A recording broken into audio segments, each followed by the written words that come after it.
So chloroplast அப்படின்னு சொல்லும்போது அதுக்குள்ள குளோரோஃபில் இருக்கும் ஆப்வியஸ்லி. அப்புறமா அது போட்டோசிந்தசிஸ் கேரி பண்ணும். நமக்கு தெரியும் இல்லையா? So this is the chloroplast. இந்த கிரானுலா, தாலஸ் எல்லாத்துலயுமே வந்துட்டு நம்மளோட குளோரோஃபில் ஸ்டோர்டா இருக்கும். சோ இது வந்து ஒரு எக்ஸாம்பிள் நிக்கோசியானா டபாக்கமோட chloroplast DNA. Almost 1,55,933 base pairs. Okay. So 155 kilo base pairs அப்படின்னு சொல்லலாம். சோ இங்கேயும் வந்துட்டு it will be more similar. நம்மளோட எப்படி மைட்டோகாண்ட்ரியல் டிஎன்ஏ பார்த்தோமோ ஆல்மோஸ்ட் சிமிலரா இருக்கும். சோ குளோரோஃபில் வளரதுக்கு முன்னாடி we call it to be plastid. இந்த பிளாஸ்டிட் வந்து கிரீன் கலர் பிக்மெண்டோட வளர்ந்துச்சுன்னா அதுக்கு பேரு குளோரோஃபில். அந்த கிரீன் கலர் பிக்மெண்ட் இல்லாம வளர்ந்துருச்சுன்னா we call it to be sorry green கலரோட வளர்ந்துச்சுன்னா குளோரோபிளாஸ்ட். அந்த கிரீன் கலர் இல்லாம வளர்ந்துருச்சுன்னா லியூகோபிளாஸ்ட்.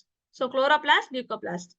சோ டார்க் கண்டிஷன்ஸ்ல அதாவது லைட் இல்லாத பட்சத்துல பிளாஸ்டிட் வந்து குளோரோபிளாஸ்டா வளராது. அதாவது மோஸ்டா லியூகோபிளாஸ்டா மாறிடும். அப்படி இல்லைன்னா ப்ரோபிளாஸ்டிட்ஸா மாறிடும். சோ இங்க அகைன் we have ஹோமோபிளாஸ்மி. அதாவது ஒரே விதமான எல்லா ஒரு பர்ட்டிகுலர் பிளான்ட் எடுத்துக்கிட்டு அதோட ஜெனரேஷன்ஸ் பார்த்தோம்னா எல்லாமே மெட்டர்னல் எப்படி இருக்கோ அப்படியே தான் இருக்க போகுது. அதுக்கு பேரு ஹோமோபிளாஸ்மி. சோ ஜிம்னோஸ்பர்ம்ஸ்ல I told you it's paternal inheritance. அதாவது நான் ஃபிளவரிங் பிளான்ட்ஸ்ல மட்டுமே இட் இஸ் பெட்டர்னல் இன்ஹெரிட்டன்ஸ்.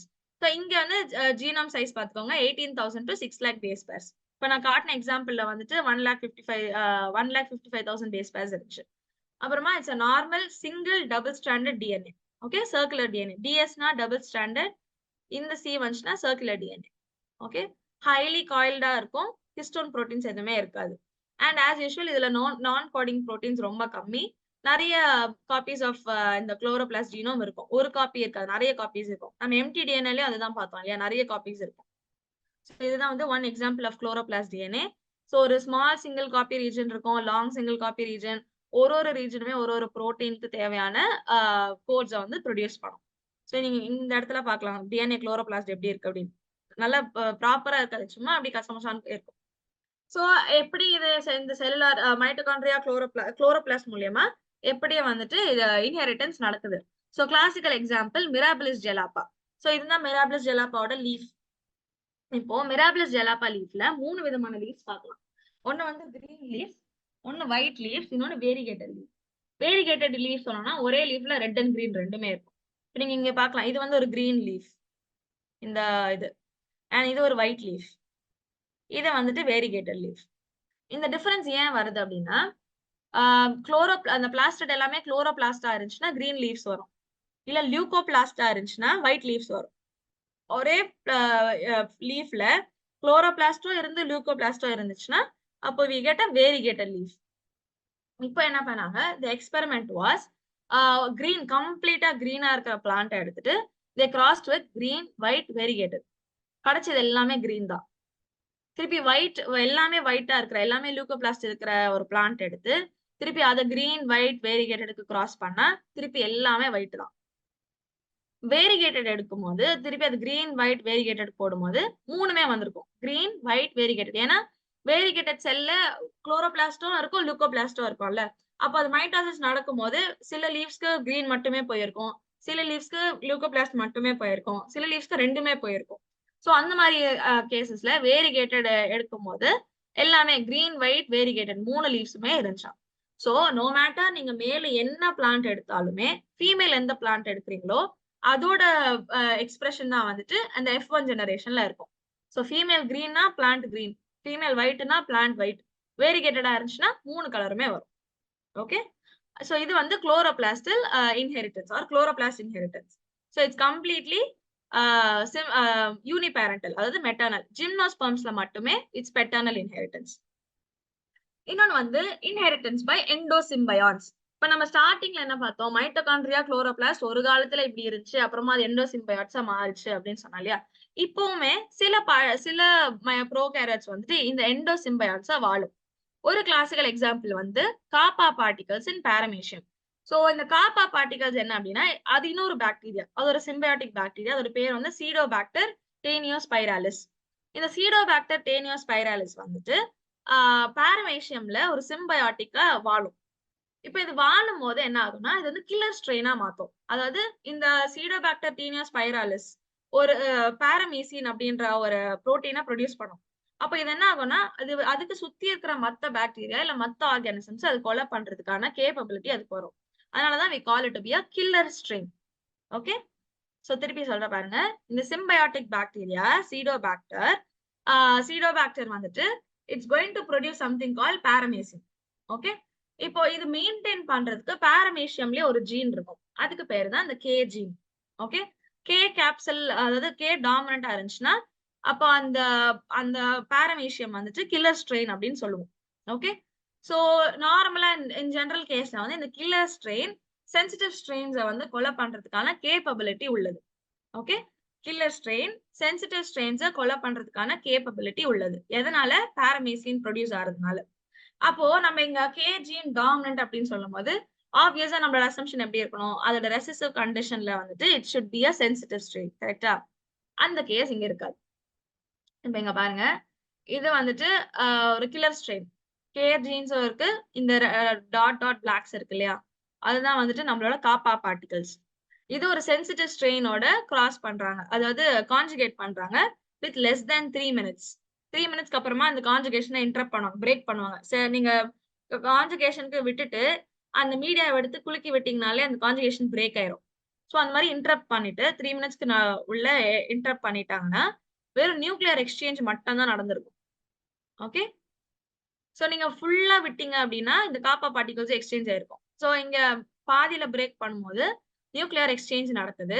அப்போ ஒண்ணுக்கு கே கே, இன்னொன்னுக்கும் கே கே, அதாவது capital recessive capital sorry dominant recessive heterozygous கண்டிஷன்ல வந்துருச்சு. இப்ப இந்த கேஸ்ல இதுவும் கில்லரா தானே இருக்கணும், ஏன்னா இதுக்கு ஒரு கேபிட்டல் கே இருக்கு இல்லையா, பாரமீசின் ப்ரொடியூஸ் பண்றதுக்கான வாய்ப்புகள் உண்டு இல்லையா. ஆனா இது வந்துட்டு கில்லரா இல்ல. வை? ஏன்னா இந்த காப்பா பார்ட்டிகல்ஸ் இந்த செல்ல தான் இருக்கு, இன்னும் அது பாஸே ஆகல. சோ இந்த காப்பா பார்ட்டிகல்ஸும் இதுக்குள்ள வந்தா மட்டும் தான் it becomes a killer state. ஒருவேளை இந்த காப்பா பார்ட்டிகல்ஸ் வந்து வராம இருந்துச்சு அப்படின்னா then we call it to be a sensitive strain. Okay, இதுக்கு பேரு நியூக்ளியர் இன்ஹெரிட்டன்ஸ் பை எண்டோசிம்பயான்ஸ். சிம்பயாண்ட் அப்படின்னு சொன்னாலே ரெண்டு வந்து மியூச்சுவலா வாழுதுன்னு அர்த்தம் இல்லையா. சோ எண்டோசிம்பயான்ஸ் சொல்லும் போது ஒண்ணுக்குள்ள ஒண்ணு. இப்ப நம்மளுக்கு எண்டோசிம்பயான்ஸ் என்ன சொல்றீங்களா? ஹியூமன் பாடிக்கு எக்ஸாம்பிள் ஏதாவது? ஹியூமன் பாடியில எண்டோசிம்பயான்டா வாழ்ற ஆர்கானிசம்ஸ்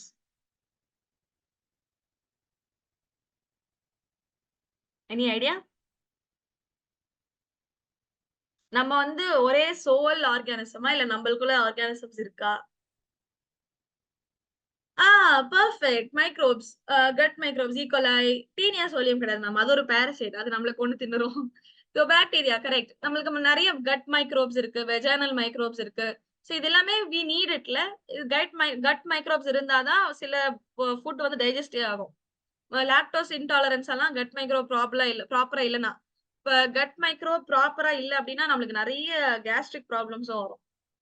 கரெக்ட். சோ வந்துட்டு அது நம்ம பாடிக்குள்ள என்னவா இருக்கு? எண்டோசிம்பயாட்டா இருக்கு. அது வளர்றதுக்கு நம்ம இடம் கொடுக்குறோம், ஃபுட்டும் கொடுக்குறோம். இன்டர்ன் அது வந்து நம்மளோட டைஜஷனுக்கு ஹெல்ப் பண்ணுது. சோ அந்த மாதிரி ஹெல்ப்ஃபுல்லா இருக்கிற ஆர்கானிசம்ஸ் தான் we call it to be an endosymbiont. So இந்த நாலுத்துக்குமே திருப்பி I'm giving a comparison. ஏன்னா இதுக்கு மைன்யூட் டிஃபரன்சஸ் தான். எல்லாமே மெட்டர்னல் இன்ஹெரிட்டன்ஸ், ஆனா அதோட விதம் different. So first one infosomes. இங்க வந்து மைட்டோகாண்ட்ரியா குளோரோபிளாஸ்ட் இன்வால்வ் ஆகல, இட்ஸ் இன்ஃபோசோம்ஸ்.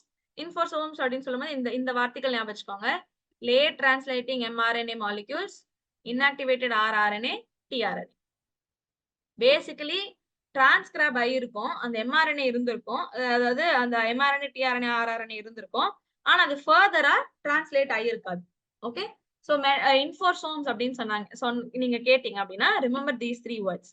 சோ இது எப்ப மேனுஃபேக்சர் ஆகுது? ஊஜெனசிஸ், அதாவது எக் கேமெட் செல்ல இருந்து ஓவமா மாறுது இல்லையா, அந்த ப்ராசஸ் ஊஜெனசிஸ் ப்ராசஸ்ல இது மேனுஃபேக்சர் ஆகும். ஆனா அது டிரான்ஸ்லேட் ஆகாம சைட்டோபிளாசம்ல சுத்திட்டு இருக்கும். சோ ஒன்ஸ் ஃபர்டிலைசேஷன் நடந்ததுக்கு அப்புறமா ஜைகோட் ஃபார்மேஷன் அதெல்லாம் நடக்கிற டைம்ல வந்துட்டு இட் ஸ்டார்ட்ஸ் டிரான்ஸ்லேட்டிங். சோ ஆப்வியஸா மதர்ல இருந்து சைல்டுக்கு போகும், பிகாஸ் தி எக் மட்டும் தான் சைட்டோபிளாசமா ப்ரொடியூஸ் பண்ணுது. சோ ரெண்டு classical example, shell coiling and Limnaea. Limnaea is a snail. Okay, so shell coiling and Limnaea. அப்புறமா eye colour pigment in water flea. So shell coiling எடுக்கும் போது ரைட் ஹேண்டடா சுத்தி இருந்துச்சுன்னா அதுக்கு பேரு டெக்ஸ்ட்ரல், லெஃப்ட் ஹேண்டடா சுத்தி இருந்துச்சுன்னா அதுக்கு பேரு சினிஸ்ட்ரல். சோ டெக்ஸ்ட்ரல் வந்து டாமினன்ட் ட்ரைட், சினிஸ்ட்ரல் ரெசிசிவ் ட்ரைட். அந்த கணக்கு எடுத்தோம் அப்படின்னா டெக்ஸ்ட்ரல் சினிஸ்ட்ரல் நம்ம கிராஸ் பண்ணும்போது டெக்ஸ்ட்ரல் தான் வந்திருக்கணும். பட் நம்ம ரெசிப்ரோக்கல் கிராஸ் ட்ரை பண்ணும்போது ஃபீமேல் என்னவா இருக்கோ அதுதான் அந்த ஃபர்ஸ்ட் ஜெனரேஷன்ல பார்க்கணும். ஓகே. சோ ஃபீமேல் என்னவா இருக்கோ அதுதான் ஃபர்ஸ்ட் ஜெனரேஷன்ல பார்க்கணும். இங்க ஏன் நம்ம திருப்பி அதை F2 ஜெனரேஷன்ல பார்க்கல அப்படின்னா we are leaving it for self fertilization. Okay. அதுவே அது ஃபெர்டிலைஸ் ஆகுது. அப்பனா DD தான் வரப்போகுது. ஒருவேளை இதையே நீங்க திருப்பி எடுத்து இன்னொரு டெக்ஸ்ட்ரல் ஸ்னெயிலோட நீங்க ஃபெர்டிலைசேஷன் விட்டீங்கன்னா, திருப்பி அதோட சைல்டு எல்லாமே சினிஸ்டரலா இருந்திருக்கும். ஓகே. சோ அந்த மாரி மதர என்ன எடுக்கிறோமோ அதுதான் வந்து அந்த சைல்டுல பார்க்கலாம். சோ இந்த டிஃபரன்ஸ் வந்து F1 ஜெனரேஷன்ல கிளியரா தெரியும். அதோட phenotype ratio, genotype F2 phenotype ratio, genotype ratio எல்லாம் நார்மல் மெண்டிலியன் மாரி தான் இருக்கும். 1:2:1, 3:1 இந்த ரேஷியோல தான் இருக்கும். பட் ஸ்டில் F1 ஜெனரேஷன்ல மட்டும் ஒரு வேரியேஷன் இருக்கு. இது ஏன் அப்படின்னா, அந்த காயிலுக்கு தேவையான mRNA மாலிக்யூல்ஸ் மதரோட சைட்டோபிளாசம்ல இருந்து மூவ் ஆகுது. ஓகே. அடுத்து வந்துட்டு வாட்டர் ஃப்ளீ. So Daphnia. டாஃப்னியான்றது ஒரு கிரஸ்டேஷன், ஒரு குட்டி மைக்ரோஸ்கோபிக் கிரஸ்டேஷன், மியோஸ்கோபிக் கிரஸ்டேஷன். சோ இங்க வந்துட்டு அதோட ஐ கலர் ஒரு இம்பார்ட்டன்டான ஒரு ஃபேக்டர். சோ ஐ கலர் டாமினன்ட்டா அந்த ஜீன் டாமினன்ட்டா இருக்கும்போது கலர் ஐ வந்து ரெட்டா இருக்கும். அது ரெசசிவா இருக்கும்போது பேல் கலர் லைக் கலர்லெஸ்ஸா இருக்கும். நான் பிக்மெண்டடா இருக்கும். இப்போ நான் பிக்மெண்டட் ஃபீமேலையும், பிக்மெண்டட் மேலையும் எடுத்தோம் அப்படின்னா, அந்த ஜீன்ஸ் பார்த்துக்கோங்க. Capital A, small a, small a, small a. So obviously 1:1 ரேஷியோல வரும். சோ இதுவே வந்துட்டு நம்ம திருப்பி அதோட செக்ஸ மாத்திட்டு ஃபீமேல் பிக்மெண்டடையும், நான் பிக்மெண்டட் மேலையும் எடுத்தோம் அப்படின்னா, எல்லாமே பிக்மெண்டடா வரும். ஹவெவர் இந்த ரெசசிவ் ஜீன்ஸ் உள்ள பிக்மெண்டட் டாஃப்னியா வந்துட்டு லார்வல் ஸ்டேஜ்ல மட்டும் தான் பிக்மெண்டடா இருக்கும். அது வளர வளர it will lose the pigment. So இங்க வந்துட்டு அகைன் எதனால இது நடக்குது? அந்த mRNA ஆல்ரெடி டிரான்ஸ்கிரைப் ஆன mRNA. இப்ப அந்த மெயின்டெயின் பண்றதுக்கு we need a dominant gene இல்லையா? இந்த இண்டிவிஜுவல்ல அந்த ஜீன் இல்ல. இதுல இருக்கு. சோ ஆப்வியஸா இட் வில் கன்டின்யூ. சோ அது வந்து வாட்டர் ஃப்ளீ. அடுத்து குளோரோபிளாஸ்ட். குளோரோபிளாஸ்ட் அப்படின்னு சொல்லும்போது it's almost similar to mitochondria. அதுக்குன்ட்டு ஒரு DNA இருக்கு. அது வந்து நார்மல் பைனரி ஃபிஷன்ல டிவைட் ஆகும். ஹோமோபிளாஸ்மி இன்ஹெரிட்டன்ஸ் காட்டும். ஜிம்னோஸ்பெர்ம்ல இது மொத்தமாவே பெட்டர்னல் இன்ஹெரிட்டன்ஸ். ஏஞ்சியோஸ்பெர்ம்ல எல்லாமே மொத்தமா வந்துட்டு இட்ஸ் மெட்டர்னல் இன்ஹெரிட்டன்ஸ். நம்ம மைட்டோகாண்ட்ரியாக்கு என்னெல்லாம் படிச்சோமோ ஆல்மோஸ்ட் எல்லாமே it applies for chloroplast. So basically அதோட இனிஷியல் ஸ்டேட்ல வந்து it is called as a plastid. இந்த பிளாஸ்டிட் வந்து குளோரோஃபில்லோட வளர்ந்துச்சு அப்படின்னா குளோரோபிளாஸ்டா மாறும். இல்ல குளோரோஃபில் இல்லாம வளர்ந்துருச்சுன்னா லியூகோபிளாஸ்டா மாறிடும். ஓகே. லியூகோபிளாஸ்ட் வந்து வெள்ளையா இருக்கும். அதுல குளோரோஃபில் இருக்காது. சோ அதை பேஸ் பண்ணி classical example Mirabilis jalapa. So Mirabilis jalapa எடுக்கும்போது நம்ம ஃபீமேல் என்ன எடுக்கிறோமோ அதுதான் வந்துட்டு அந்த சைல்டுல பார்க்கலாம். இப்ப மேல் வந்து கிரீனாவோ ஒயிட்டா வேரிகேட்டட் என்ன வேணா எடுங்க. ஃபீமேல் எது எடுக்கிறோமோ அதுதான் வந்து நெக்ஸ்ட் ஜெனரேஷன்ல பார்க்கலாம். வேரிகேட்டட்ல மட்டும் தான் இந்த இது சேஞ்ச் ஆகுது. ஏன் அப்படின்னா I'll show an example.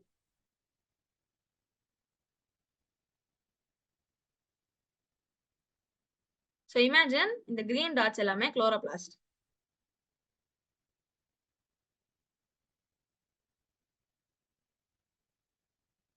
Orange எல்லாம் லூகோபிளாஸ்ட். ஆரஞ்சு சும்மா எடுக்கிறேன் but it not look orange. So cells divide ஆகும்போது 3 விதமா டிவைட் ஆகலாம். ஓகே. எப்படி எல்லாம் டிவைட் ஆகும் அப்படின்னா, இது வேரிகேட்டட். சோ நம்ம வேரிகேட்டட் ஃபீமேல் எடுக்கிறோம். இப்போ வேரிகேட்டட் சொல்லும்போது அந்த லீஃப் வந்து ஒயிட் கிரீன் ரெண்டுமே சேர்த்து இருக்கும். சோ இது டிவைட் ஆகும்போது சில இதுல வந்து நார்மலா 3 டைப்ஸ் ஆஃப் டிவிஷன் பாசிபிள். ஒரு செல்ல இருந்து 3 வராது. பாசிபிலிட்டிஸ் ஐ அம் ஷோயிங். One second.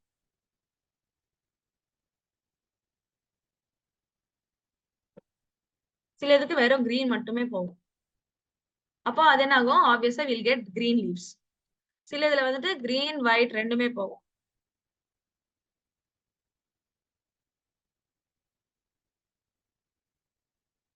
சோ சில இதுல ரெண்டுமே வந்துச்சுன்னா திருப்பி வேரிகேட்டட் லீவ்ஸ் வரும். சில இதுல வெறும் லூக்கோபிளாஸ்ட் போயிருக்கும். அப்ப என்ன ஆகும்? ஒயிட் லீவ்ஸ் வரும். சோ இந்த மாதிரி பிளான்ட் வரதுக்கு பேரு வேரிகேட்டட் பிளான்ட். வேரிகேட்டட் அப்படின்னு சொன்னா கிரீன் அண்ட் ஒயிட் ரெண்டுமே இருக்கும். சோ நீங்க இந்த இமேஜ்ல பார்க்கலாம். இதே பிளான்ட்ல you have all types white, green, variegated மூணுமே இருக்கு. சோ அந்த மாதிரி whatever the female is அது வந்து மேல்ல பார்க்கலாம். சோ குளோரோபிளாஸ்ட் இன்ஹெரிட்டன்ஸோ மைட்டோகாண்ட்ரியல் இன்ஹெரிட்டன்ஸோ ஆல்மோஸ்ட் சிமிலரா போகும். ஃபீமேல் என்னவோ அதுதான் மேல். எண்டோசிம்பயாட்ஸ்ன்னு சொல்லும் போது பாரமீஷியம். சோ பாரமேசியம்குள்ள இன்னொரு பாக்டீரியா எண்டோசிம்பயாண்டா வாழுது. அதுக்கு பேர் தான் சீடோபாக்டர் டீனியோஸ்பைராலிஸ். சோ இது வந்துட்டு அந்த பாரமேசின் அப்படின்ற ஒரு புரோட்டீனை செக்ரேட் பண்றதுக்கு ஹெல்ப் பண்ணுது. சோ இதை மெயின்டைன் பண்றதுக்கு we need K gene, K dominant gene. இந்த K ரெசிசிவா இருந்துச்சுன்னா இது சென்சிட்டிவ். ஒருவேளை இந்த K டாமினண்டா இருந்தாலுமே காப்பா பார்ட்டிகல்ஸ் இல்லாம போயிருச்சுன்னா இட் பிகம்ஸ் சென்சிட்டிவ். இந்த பாக்டீரியாவை தான் நம்ம காப்பா பார்ட்டிகல்ஸ் சொல்றோம். சோ அந்த பேர் பார்த்து பயந்துராதீங்க. Kappa particles are nothing but the symbionts. Okay. So வெறும் நியூக்ளியர் எக்ஸ்சேஞ்ச் நடக்கும் போது இந்த காப்பா பார்ட்டிகல்ஸ் இதுல போல அப்படின்னா ஜீன் டாமினண்டா இருந்தாலுமே அந்த செல் வந்து சென்சிட்டிவா தான் இருக்கும், கில்லரா இருக்காது. Okay. So that is about எண்டோசிம்பயான்ஸ்.